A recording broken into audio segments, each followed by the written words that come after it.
Hey, everybody. Thank you for joining us and welcome to the Founders in LA podcast. I'm your host, Ethan Cole, and this is an opportunity to shine the spotlight through a product lens on some of the exceptional founders we have as part of the LA community in an unedited, one take organic conversation. With us today in the studio, very excited to have him here. It's Ego Alpay. Thanks for coming and being in the studio with us today, Ego. It's a pleasure. Thanks for having me. Oh, this is going to be a fun one. I love it. But first, a word from our sponsors. Founders in LA is brought to you by Unita Club. Unita Club is the co-working space that sets itself apart. With our locations in El Segundo, Manhattan Beach, and Hermosa, Unita is where creativity flourishes. Unlike traditional offices, they provide an inspiring environment where ideas can thrive and business can grow. With Unita, there's no hidden fees, flexible terms, options for dedicated offices, and unlimited access to conference rooms, a photo studio, this podcast studio, plus standard 3D printers and 24/7 access at any of their locations. They're local champions who support neighborhood businesses, open their event spaces to nonprofits, and celebrate art, music, and culture. Join Unita Club and experience co-working like never before. Learn more at www.unita.club. That's www.unita.club. We're also brought to you by the Product Managers Association Los Angeles, available at pma.la. They're the largest professional organization for product and designers in LA. With more than 5,000 members from over 500 companies, they host monthly meetups, organize a product leader council, have a mentorship program where they connect working product managers with students from underrepresented groups to build a better and more diverse next gen. And they're hosting the LA Tech Connect conference where they're featuring how AI is being used in workflows today. So in product, engineering, design, and marketing, how folks are using generative AI tools today in their workflows to make them better and stronger. Learn more about PMA at pma.la. Learn more about LA Tech Connect at latechconnect.com. Our guest today is Ego Alpay. He is the co-founder of a few companies, so Alpay Alloys, Unita Club, our sponsor and our host today. Really excited to have him here. And Ape Rider. Ego, can you give us like a 30-second description, if you will, of what you're doing with all these startups? Will do. After spending a majority of my life here in Los Angeles, and especially the South Bay of Los Angeles, my approach to business has been pretty much all about impact. And as a salesman, that's what I do. I sell things for a living. One thing that's common between these companies is that they either directly or indirectly impact. So that's something that's important for me, and that's what I focus on. With Ape Rider, it's an e-bike company, nothing special. We just manufacture electric bicycles like the other 8 million companies out there. Right. The idea is don't just come and buy our e-bike because it's much better than anyone else's. Just don't ride your car to work. That's pretty much a straight road that you can go back and forth in 15 minutes rather than 8, and just ride a bicycle. The idea is that carbon footprint for change, and the Alpay Alloys is similar. There's nothing really crazy special about it. What we do is for an aerospace recycling company, we focus strictly on titanium and nickel alloys, and don't mine. And instead of mining, just go ahead and recycle. That's the idea. And Unita is basically the foundation for all of these companies, and the others were basically a hub for the community, and anyone and everyone that is a part of this community, they get to I'm sure individually accomplish a lot, but collectively they do better things and impact more. So that's basically the hub that we built for all of these companies to flourish, and that's pretty much it. That's the idea. Wow. So, and when you talk about impact, it's awesome because it's not in one specific, hey, I'm trying to do this. It really does feel well-rounded. So I want to pick on the Alpay Alloys because that sounds really interesting. And LA is known for a lot of things. One of the lesser known but more profitable things that we have, or not just profitable, like one of the bigger industries we have is aerospace. And we always talk about it, media entertainment, but our aerospace is one of the top in the world. So you focus in that business on recycling the alloys, so titanium and nickel, so that we don't have to do as much mining as we would need to do. Yeah, the idea is, well, we're recycling because regardless we do it or not, that recycling is going to happen, and it's important. Um, when you mine, the you basically are anytime you mine, the loss of habitat or biodiversity or deforestation is guaranteed. You can't mine without that. When you recycle, you don't. It's as simple as that. The product can be used again. It's not anything special. These alloys are exactly the same alloys once they're cleaned up, and we basically restore the value in them by putting it back out in the streamline. So recycling is really really crucial. I get it. Some people, some folks may criticize it in the household level. Not everything gets recycled, and maybe it's not working. But in aerospace, it's massively important, and that's what we focus on. That's amazing. And yeah, because you think about it, it's like these are precious metals that are hard to find and hard to mine. And so, there's so much time and energy and money spent into finding new locations, or getting the last bit it's less efficient now out of the existing mine. So taking advantage of what's already out there is a fantastic way. And it's certainly one of the more unique companies that we've been discussing on this podcast. And so I love that impact that you're having there, as well as Ape Rider, the e-bikes, especially in Los Angeles, especially in the South Bay of Los Angeles. E-bikes have definitely taken over in the last 2 years, going from you see it once in a while to I would say about 50-50, or maybe 75-25% of the bikes out there right now are e-bikes. Mhm. And so from your perspective, it's removing need to use internal combustion engines, even on a micro scale. Even if it's like, hey, instead of using your car to go to work, could you just use this e-bike and help reduce carbon footprints in that way as well? Yeah, and it's not just your e-bike; it's a bike at the end. The e-bike's entire point is that I weigh about 300 pounds, and if I ride a bike for my He's also about 6'7", so he's 6'9" actually. 6'9". Wow. Well, look, the thing is, I'd be sweating so much, and the moment I get to the office, it just wouldn't be right. The idea about e-bike is whenever it's those hills and things, when it gets, and also be able to get from point A to B twice faster. So it's not like you're not riding; you're riding just as much. The downside to e-bikes that I dislike is that I see a lot of young kids riding them, and that's something that I'm a bit hesitant about, and I don't like I don't like seeing them as they're flying left and right. So besides that, the idea of e-bikes are amazing. It's absolutely a brilliant way to I guess commute, and pretty much entire Europe is doing this on a Mm. it's what they do. It's what they've been doing for 100 years.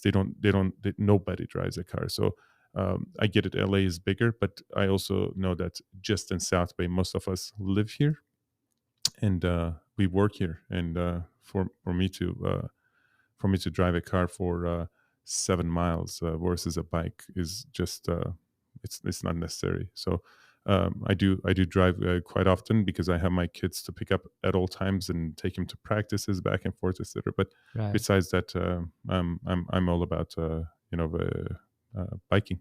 I'm telling you, I could spend an entire podcast dedicated to railing on the kids these days and how fast they ride, and how I feel like, yeah, that there's almost like there's got to be like a motorcycle license, or at least some sort of something you should have to be Yeah, able to drive these for these middle schoolers who are like, it's gotta be licensed or something. I mean, it's just not it 14-year-old or 12-year-old to go 25 miles an hour on a bike. It's a lot. It's very fast. oh my It doesn't gosh. it doesn't feel. I mean, when you ride it, it does not feel right. But again, also on the other hand, um, they can be safe. It doesn't mean they won't. It's just seeing them on the street casually all over the place is the only thing that I'm criticizing. That also says something about us to be able to have more bike lanes and spend more efforts and money and time on that infrastructure, as well as the city of Redondo Beach spent a lot of money on that strand with the bike lane, Mm. and that's something fantastic where I can come from my house to the office pretty much not really be getting into any serious traffic at all, just coming straight from the strand. So and frankly, you can go all the way to Malibu with barely going on the roads if you want. That's great. Yeah, Yeah, no, they have the strand goes all the way up to I think Will Rogers. yeah, So, exactly. um, so did you always think that you'd become a founder, or how did you find yourself in these shoes? Um, I rejected the uh, idea of the work hours. I rejected the idea that uh, the limits or the boundaries that was set by someone else, and the fundamental purpose of these corporates was just not the same. I wanted to do something. I want to achieve something, but at the end, I want to be able to impact. And when um, KPIs are set by someone else, when the company just wants something, you work for that goal. As a founder, um, I may have to sometimes do things that are not necessarily as comfortable, but I get to choose the path that I want to that I'm going to be successful or unsuccessful in, and I do invest the time and I do decide on how much effort that I can put in.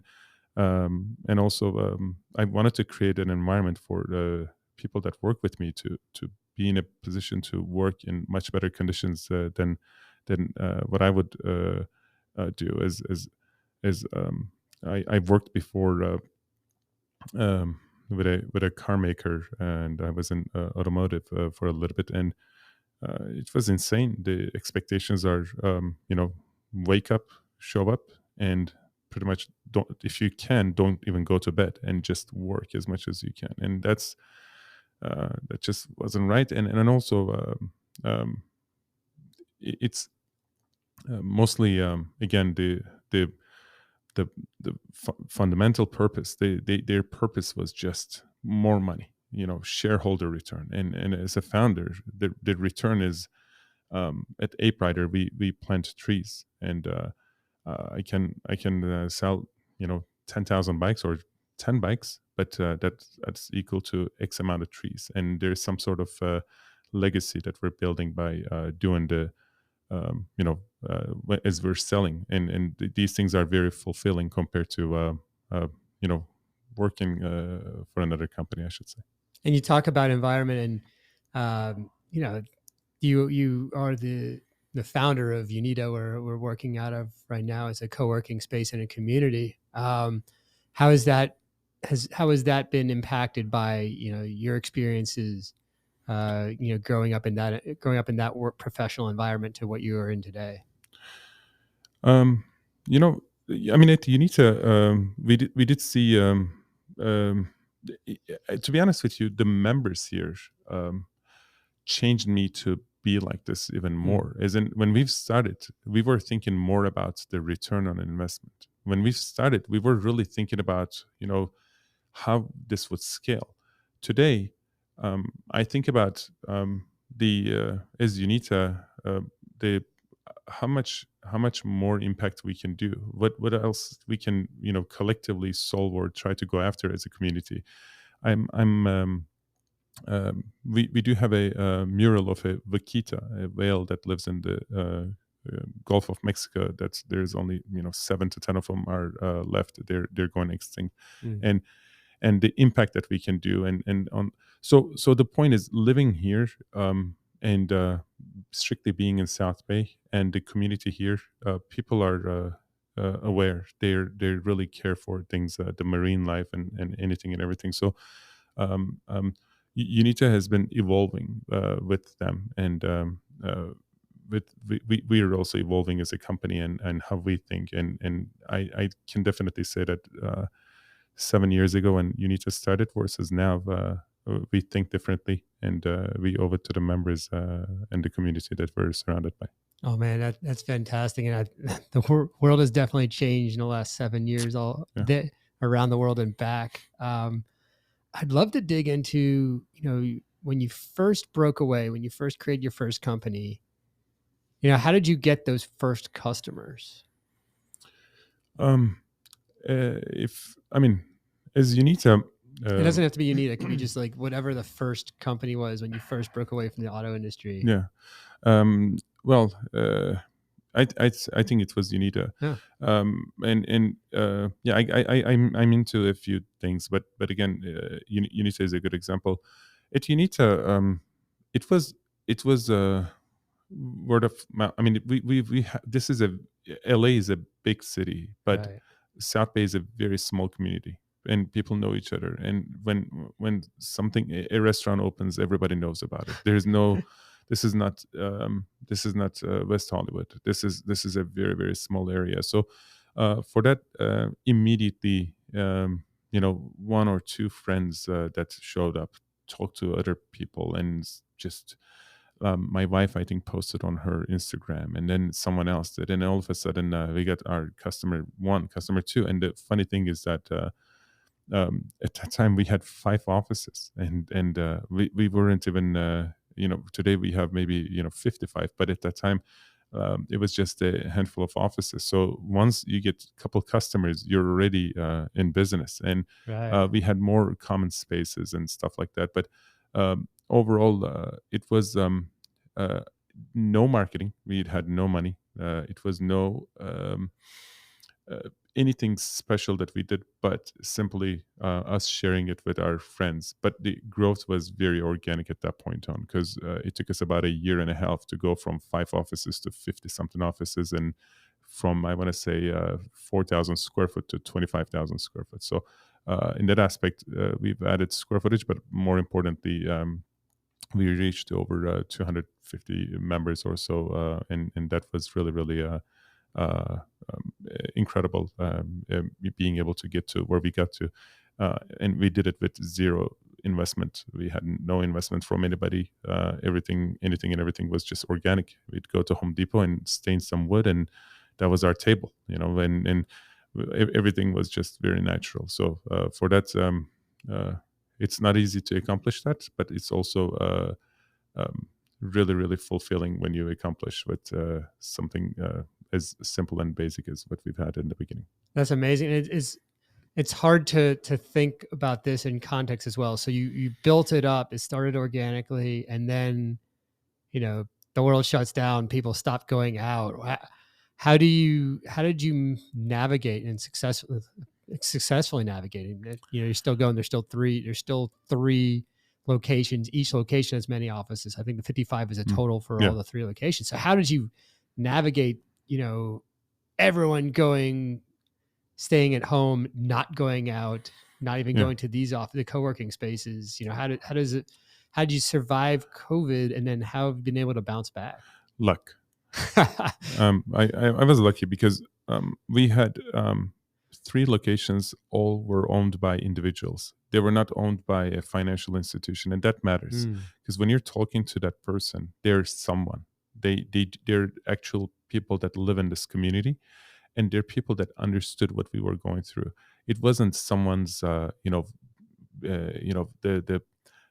on the books, some number that they saw, because they had 350 properties, and this was one of them. When right. you're one of those, it's just so hard to be able to compete, and a lot of people failed because of that. And it's not that they failed; it's just that the environment put them into that position. With us, all of the properties were. We went to the owners and said, "This is the situation. We had 200 some members. Now we have six. Um, you can do whatever you want to do."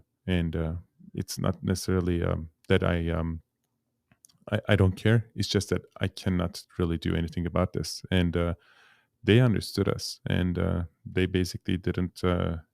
for a good time, they didn't get rent from us. And once we made it, we paid them, and we paid them back for some of the time that was missing. And some of them were basically, they said, well, nothing you could have done, and they allowed us to get away with it. So it was it wasn't anything that was ego's magical business. There was none of that. It was simply us dealing with individuals that understood the position that we were in and allowed us to continue what we were doing. Now, given being in their position, they didn't have much of a choice either. It's not like, oh, get out, I'm going to get someone else in, and they're going to, start going. So it's not Right. like they could have done anything either. So the it allowed us to continue. And today, I think at some point after COVID, we were at 110% capacity, which is amazing for being able to get to that position where it was very healthy. Now I'm sure we're not, but I can definitely say that it was simply luck. Mm. I mean, it's hard to sustain 110% capacity. That's Yeah, it's that's hard to do, man. And I mean, you're calling it luck, but I do have to feel like some of that community building and impact played a role in it. Yes, their hands were a little tied because, like, all right, well, it's not like they're going to pass on you, and then the next company is going to just be able to take that space and take off with it. But I have to imagine that the community has been built. It's not just about the building and the walls and the offices themselves, but it really is about the people that are feeling that, the communication they have, the challenges they're facing together. Even though they're different companies, a lot of them are facing same stages, same problems, similar places. I have to feel like that all came together as part of this. You're calling it luck. I don't know if I give you that much credit for Yeah, luck. well, I mean, I'm sure there was other things as well, but also being in my landlords had only me. They didn't have 500 other properties. They had a few maybe. Right. I had 240 people that I had to just basically say, oh, I'm coming after you, or I understand your position. Before even anything happened, the minute that the mayor went out and said, no one's leaving home for the next 2 weeks. We basically went out and told all the members, we're not gonna get any dues from anybody until we let you know. And no one expected that. We just said Hmm. we're not gonna collect anything. It doesn't matter what happens, and without even knowing what was gonna happen with our landlords. And it was simply because it was the right thing to do. These people are paying to be here, and they're using the space, and all of a sudden they can't really do anything about it.